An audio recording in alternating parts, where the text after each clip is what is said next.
Hi, welcome back to another Morbid Sunshine. I haven't got the full listings, but I've got the probable cause affidavit for Taylor James Robinson. Taylor James Robinson was the assassin,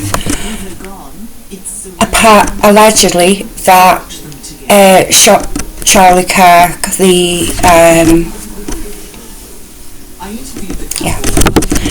So, I don't know how old he is. Maybe this document will help us find that out. He's charged with an offence of aggravated murder. These things have changed, by the way. I can't find an I don't know if it would be federal, to be honest, so it might take time. Felony charge of a firearm causing serious bodily injury. Obstruction of justice, capital first degree felony conduct. I believe there is probable cause to charge the defendants for these charges because the following information was obtained by your affiant from police officers. Multiple video recordings posted on social media websites, Utah Valley University campuses, surveillance cameras, and those who witnessed the incident. On the 10th of September, Charles James Kirk was at the Utah Valley Universities. I want to tell you something about Charles Kirk. He goes round these children's universities as a non-profit, preaching bigotry, and I'm just going to put it out there. That's what he was, okay? That's my opinion, okay? I don't want to make out that he's some nice guy and all that, right? You know, maybe this type of thing goes on a lot with people who speak the way he speaks, yeah? Expects women to be in the place. He doesn't want women having rights, doesn't want women doing anything. You know, Mr. Kirk is a conservative political activist, is that what you call it? Who was scheduled to speak at an event in courtyard area of UVC campus. The courtyard area is to the west of the Luce Center building. According to the video recordings, Charles was wearing a white t-shirt and dark pants, sitting under a white canopy in a courtyard of the campus.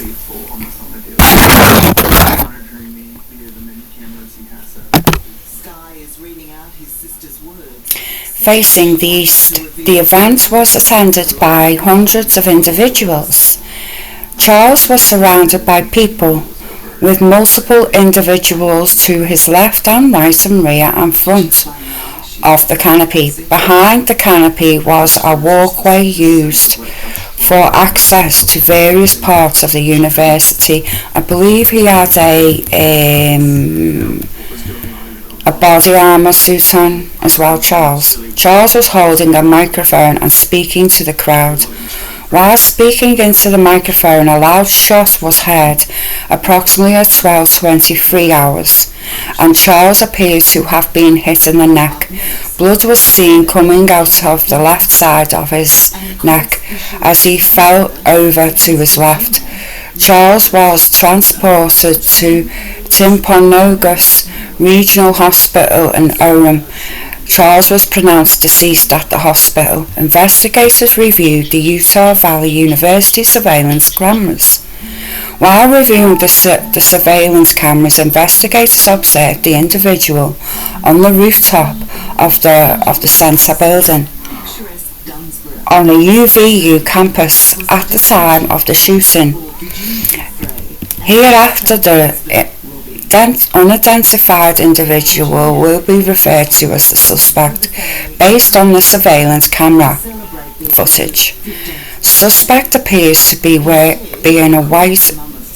male with dark hair, wearing a dark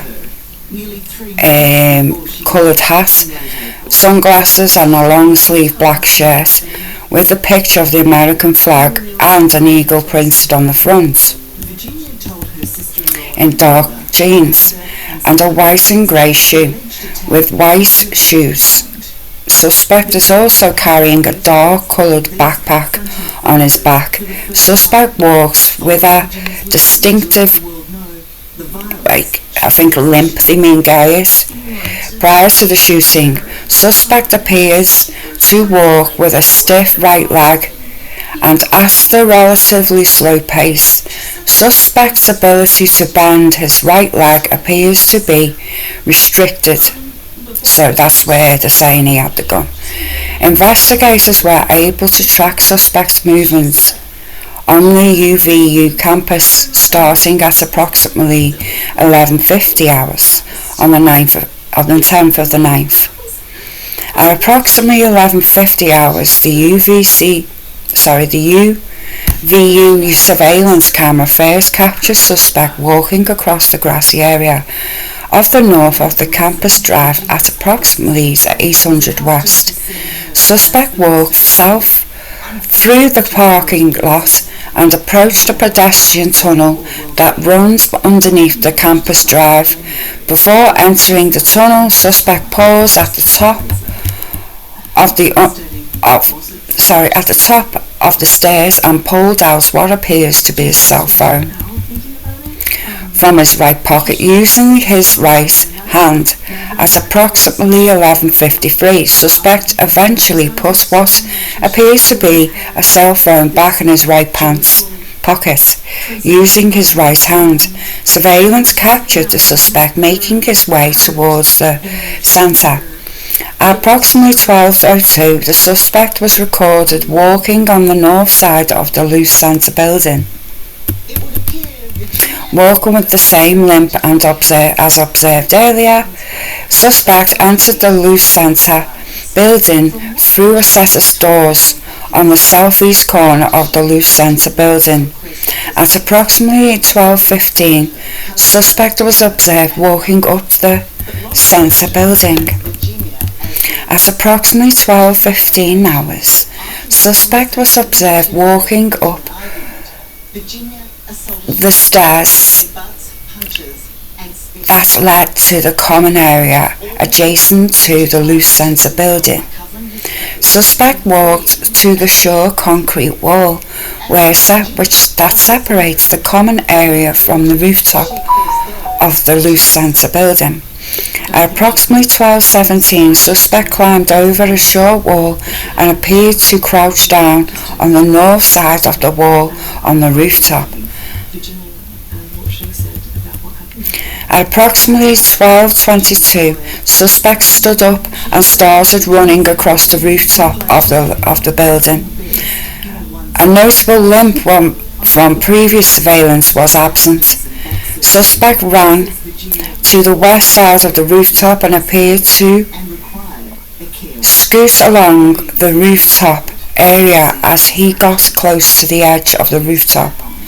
At approximately 12:22 hours, suspect laid down in a position consistent with a prone shooting position near the edge of the rooftop and appeared to be facing west, in the direction of the courtyard area.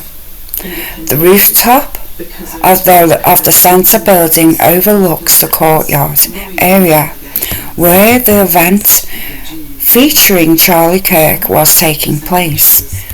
The Loose Centre building is east of the courtyard. At approximately 12:23, Charlie Kirk was shot. At approximately 12:23, surveillance shows suspect stood up suddenly from the edge of the rooftop and sprinted north on the rooftop of the Loose Centre building. Suspect ran to the northeast corner of the building and approached the edge of the rooftop. Suspect placed a dark coloured item on the rooftop and proceeded to lower himself off the rooftop. Suspect dropped off the rooftop onto the grass below. Suspect ran north near the parking lot to the east of the Loose building. At approximately 12:24 hours, suspect ran north across the campus drive. Suspect appeared to be carrying an item whose identity is not clear from the surveillance. The area of the North Campus Drive road where the suspect crossed over consists of a grassy area with trees and the edge of the UVU campus. Investigators discovered a bolt-action rifle wrapped in dark-coloured towel. The rifle was determined to be Masur Model 98 .30-06 caliber bolt-action rifle. Nice. The rifle had a scope mounted on top of it. Investigators noted inscriptions that had been engraved on the casing found with the rifle. Inscriptions on the fire casings read, "Notice Bulge, OWO." Is that ooh? What's this? Inscriptions on the three unfired casings read, "Hey fascist, catch!" Up arrow symbol, right arrow symbol, and 3 down arrow symbols. A second unfired casing read, "Oh Bella Ciao, oh Bella Ciao, oh Bella Ciao Ciao." A third unfired casing read, "If you read this, you are gay. LML. In 2015, Sheriff Dale just gonna grab a cigarette a minute. Dale is sad to admit he was not surprised to learn of Virginia's recent. You know, the sense of humour of these kids now is crazy. I mean, it's very dry, that, isn't it? Very cold. On the evening of September 11, 2025, a family member of Tyler Robinson reached out to a family friend who contacted the Washington County Sheriff's Office with information that Robinson had confessed to them or implied that he had committed the incident. This information was relayed to the Utah Sheriff's Office and the scene investigators at UVU.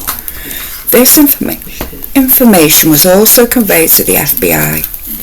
Investigators reviewed additional video footage from the UVU surveillance and identified Robinson arriving to the UVU campus in a grey Dodge Challenger at approximately 08:29 on September 10th, in which he is observed on video in a plain maroon t-shirt, light coloured shorts and black hat with a white logo and light coloured shoes. When encountered in person by investigators in Washington County on September 12th early morning hours, Robinson was observed in a consistent clothing with the surveillance images. Investigators interviewed a family member of Robinson's who stated Robinson had become more political in years. The family member referenced a recent, see these men who are out there, right, filling these people with hate and rhetoric, saying that there's no,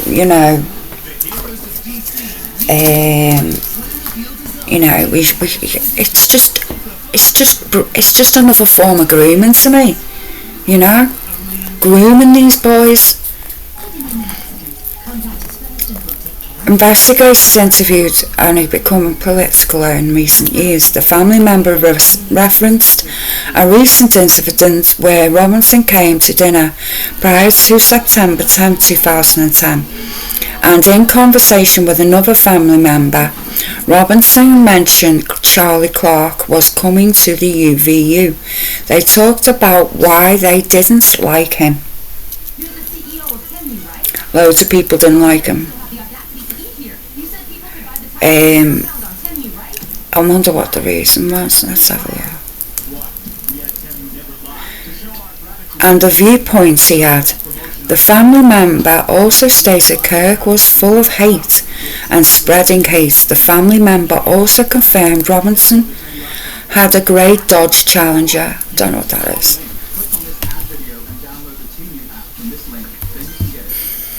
It's not telling you what party he's talking about though, eh? You know why? Because it's MAGA. If he was a Liberal, that'd be named. Investigators identified an individual as a roommate of Robinson's. Investigators interviewed the roommate, who stated that his roommate, referring to Robinson, made a joke on Discord.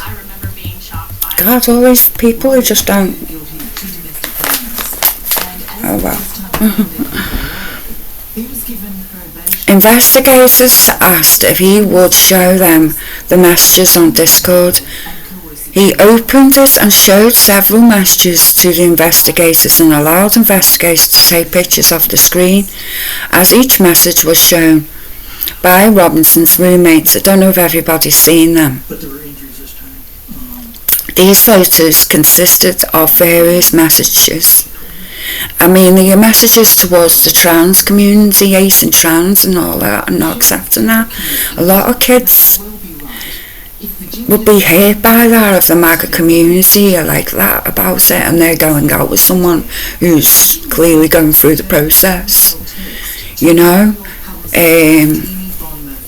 These photos, it's really ripping into our kids, it really is. These photos consisted of various messages, including constant messages between the phone contact name Tyler with the emoji icon and Robinson's roommate's device. The content of these messages include messages affiliated with the contact of Taylor. The contents of these messages include messages affiliated with the contact Taylor, stating a need to retrieve a rifle from a drop point. Oh, so he wants to go back and get the rifle. Leaving the rifle in a bush. Messages related to the visual, watching the area where the rifle was left, and a message referring to having left the rifle wrapped in a towel. The messages also refers to engraving bullets and a mention of a scope and the rifle being unique. Message from the contact Taylor also mentioned that he had changed outfits. Based on the evidence detailed in this statement, I believe there is probable cause that Taylor Robinson committed the crimes of aggravated murder by shooting Charlie Cock in a circumstance that put many around him in grave risk of death. Felony charge of a firearm and obstruction to justice for the moving and hiding of the rifle believed to be used in the shooting. Submitting this affidavit, I declare the criminal penalties. So the arrest was made pretty quick then, right? 2 days later. Do you think he's the suspect? Do you think he has probable cause? Would you see... Would you like somebody to come? I mean, I'll be honest, I've seen like his arresting, so they're being very transparent about it. So I do believe what they're saying. But there's no mention of what religion, what politics he was inclined with. I reckon it was MAGA myself. Well, that's all from me with that's complete, and any more documentation I'll read out. Take care for now, guys. Bye.